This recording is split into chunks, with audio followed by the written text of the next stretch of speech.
கேட்டு எங்களை திருத்திக் கொள்ளக்கூடிய ஒரு காலகட்டத்திலே நானும் நீங்களும் வந்திருக்கிறோம். சடவடைஞ்சிட்டோம்.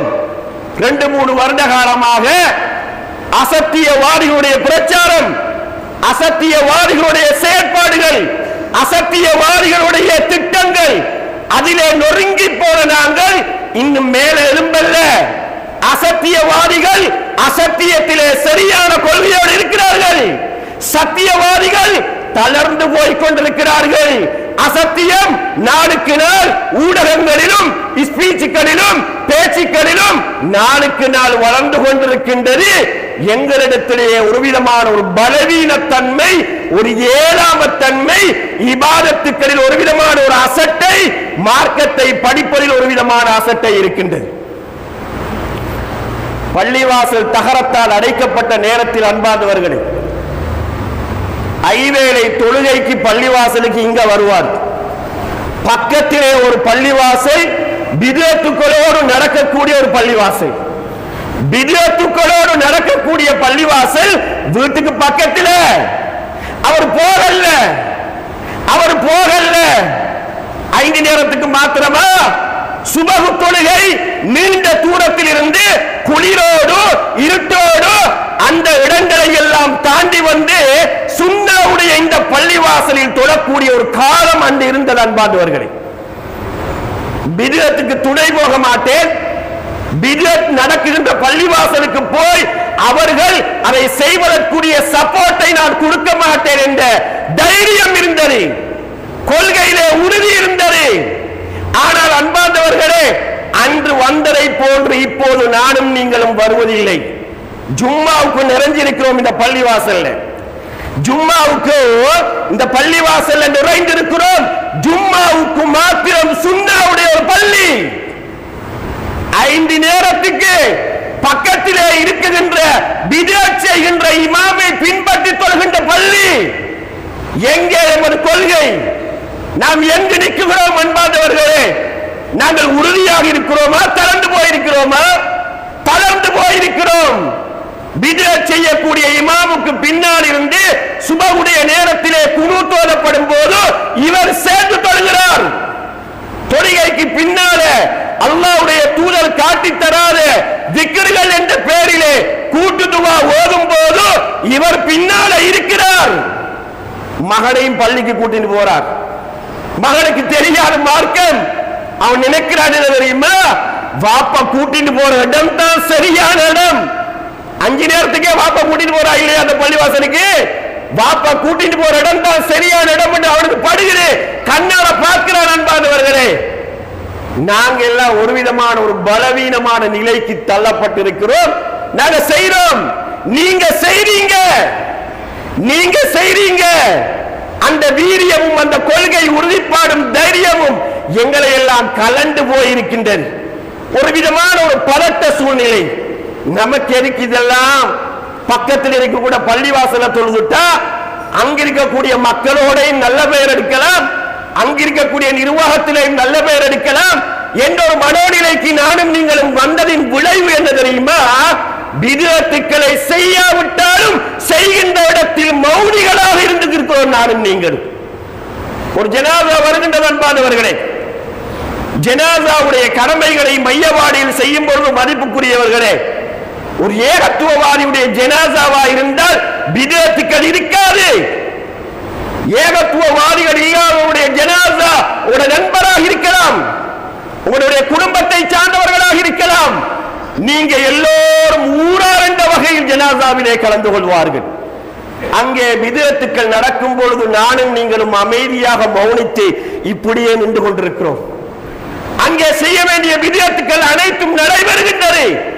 எனக்கும் உங்களுக்கும் எந்தவித கயாவும் இல்லை. ஆரம்ப காலத்தில் அங்கே ஏதாவது ஒரு பிதஅத் நடந்தால் மையவாடியை விட்டு வெளியே வந்தவர்கள் நானும் நீங்களும். ஏன் வந்தோம்? நீங்க செய்யறது மார்க்கத்துக்கு முரணானது, அல்லாஹ்வுடைய தூதர் காட்டித் தராதது, அதுல நாங்கள் பங்கு கொள்ள மாட்டோம் என்பதை நாங்கள் செயற்பாடின் ஊடாக நாங்கள் தெரிவித்தோம். அன்பார்ந்தவர்களே, அது நம்மள்ட்ட இல்லா போயிட்டு, அது இல்லா போயிட்டு. மையவாடியில நானும் நீங்களும் என்ன செய்யறோம்? அது நடக்கிற நேரத்தில் பேசாம மௌனமாக இருந்து விட்டு வருகிறோம். நாங்க என்ன சொல்வோம் தெரியுமா? நாங்க ஆமீன் சொல்லலையே, நாங்க ஆமீன் சொல்லலையே, நாங்க துஆ கேட்கலையே. நிக்காஹுடைய மஜ்லிஸ்களை பாருங்க. நீங்க நிக்காஹுடைய மஜ்லிஸ்கள் அன்பார்ந்தவர்களே, சுன்னா அடிப்படையில் செய்யாத நிக்காஹுடைய மஜ்லிஸ்கள் வந்தா அங்கே ஒரு ஃபாத்திஹா நடக்கும், அங்கே ஒரு பிரார்த்தனை நடக்கும், அங்கே அல்லாஹ்வுடைய தூதர் காட்டி தராத ஒரு ஸலவாத் நடக்கும். மௌனமாக நானும் நீங்களும் கொஞ்சம் இருப்போம். எழும்பி போறதுக்கு ஒரு மாதிரி நம்மளை பத்தி யாராவது என்னமோ நினைச்சிருவாங்களோ, இவ்வளவு பெரிய கூட்டத்தில் நான் எழும்பி போனா என்ன பத்தி என்ன நினைப்பார்கள்? அதனால நானும் நீங்களும் என்ன செய்கிறோம் தெரியுமா? மௌனித்து போய் அமைதியாக அந்த இடத்தில் இருந்து நீங்க செய்யறது சரிதான், நீங்க செய்யறது சரிதான், இவ்வளவு காலமும் எதிர்த்தோம், இவ்வளவு காலமும் விலகி போனோம், ஆனா இப்ப நாங்கள் சமரசம் அடைந்து விட்டோம் என்பதை இருந்து கொண்டு ஒப்புதல் வாக்கு மூலம் கொடுக்கக்கூடியவர்களாக நாங்கள் இருக்கிறோம். திருமறை அல் குர்ஆனிலே அல்லாஹ் சுப்ஹானஹு வ தஆலா எச்சரிக்கை செய்கிறான். அல்லாஹ் எச்சரிக்கை செய்கிறான். என்ன சொல்கிறான் அல்லாஹ் திருமறை அல் குர்ஆனிலே? சூரா நிசா 140 ஒரு வசனத்தை அல்லாஹ் சுப்ஹானஹு வ தஆலா சொல்கிறான். வகத் நஸல ஃபில் கிதாப், வேதத்திலே இறக்கப்பட்டிருக்கின்றது, அன் இதா சமீதும் ஆயாத்தில்லாஹி யுக்ஃபரு பிஹா வ யுஸ்தஹ்ஸவு பிஹா. அல்லாஹ்வுடைய வேத வசனம், அல்லாஹ்வுடைய மார்க்கம் பரிகாசிக்கப்படுகிறது. உங்களோட காதால நீங்க கேட்டு இருக்கிறீங்க. அல்லாஹ்வுடைய வேத வசனம், அல்லாஹ்வுடைய மார்க்கம், ரசூலுல்லாஹ் சொன்ன செய்திகள் அங்கே பரிகாசத்துக்கு உள்ளாக்கப்பட்டு நிராகரிக்கப்படுகின்றது. நீங்க அந்த அவையிலே குந்திக் கொண்டிருக்கிறீர்கள். அல்லாஹ் சொல்லி காட்டுகிறான். நம்ம செய்யலையே, நம்ம சும்மதான நம்ம நிக்கிறோம், நம்ம துஆக்கு கையேந்தலையே என்று நாம் காரணம் சொல்கிறோமா இல்லையா? அல்லாஹ் சொல்கிறான், நீங்க கேட்டா ஃபலா தக்உது மஅஹும், அவர்களோட நீங்கள் உட்காராதீர்கள். அல்லாஹ்வுடைய மார்க்கம் கேலிக்கூத்து. என்ன கேலிக்கூத்து அன்பானவர்களே? அல்லாஹ்வுக்கு மார்க்கம் தெரியா? அல்லாஹ்வுடைய தூதருக்கு சுவர்க்கத்துக்கு போகிற இபாதத்தை காட்டி தரதுக்கு தெரியாது.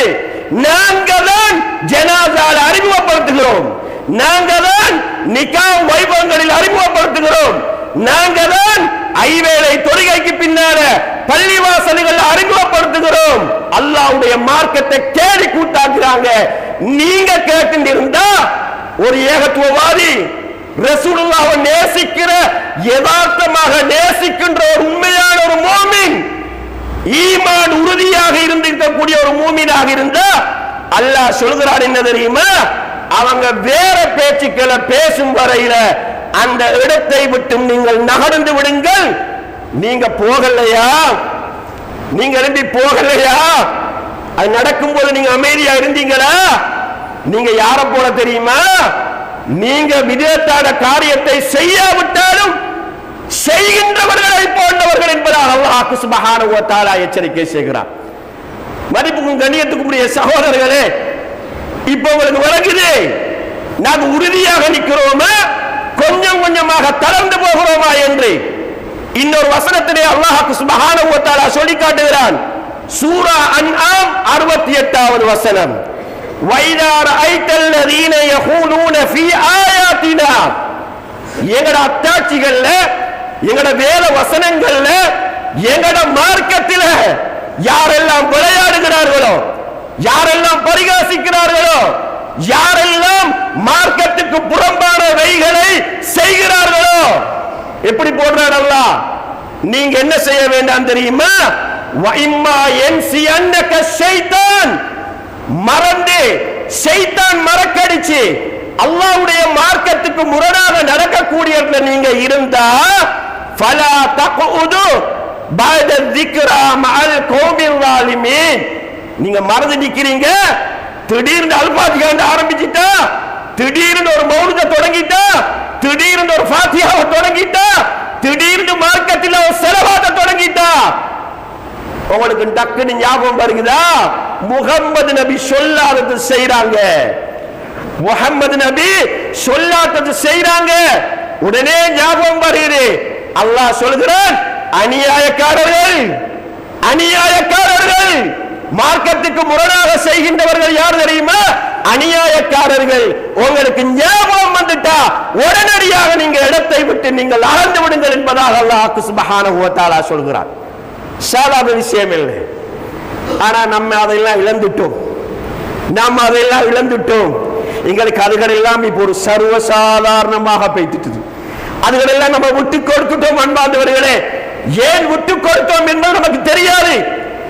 ஏன் அந்த கொள்கை பிடிப்போ இழந்துட்டோம் என்பது எனக்கு தெரியாது.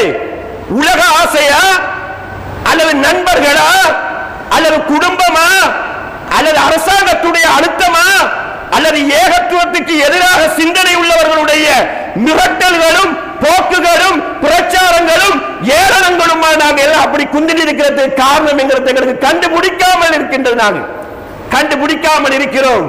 எங்களுடைய உள்ளங்கள் எல்லாம் பலவீனம் அடைந்திருக்கின்றது. உள்ளங்கள் பலவீனம் அடைந்தா எங்களுடைய உடல் உறுப்புகள் எல்லாம் செத்து விடும். அல்லாஹ்வுடைய தூதர் சொன்னார்கள்.